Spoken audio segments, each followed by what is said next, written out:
Oke guys, hari ini mau nunjukin tes rahasia BCM Nissan Livina.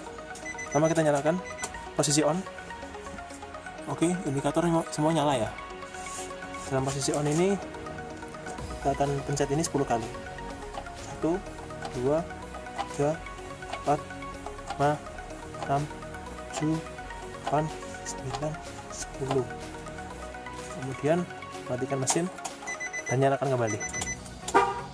Klakson akan nyala dan indikator aki akan kedip-kedip. Oke, lanjut. Wiper akan menyala, jadi sebaiknya diangkat aja gagang wipernya. 2 speed yang berbeda. Kemudian sebentar lagi lampu kecil akan nyala, diikuti dengan fog lamp.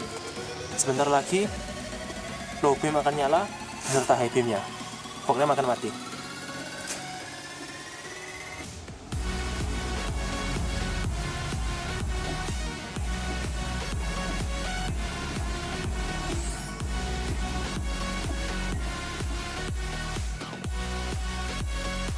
Oke, sekarang yang terakhir,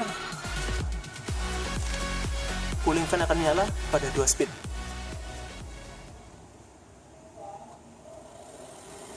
Oke, ini speed rendah, berjalan dengan baik.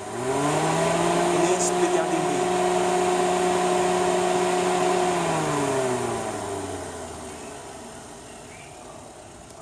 Oke, setelah semua ini selesai, nanti dia akan kembali ke tes wiper lagi.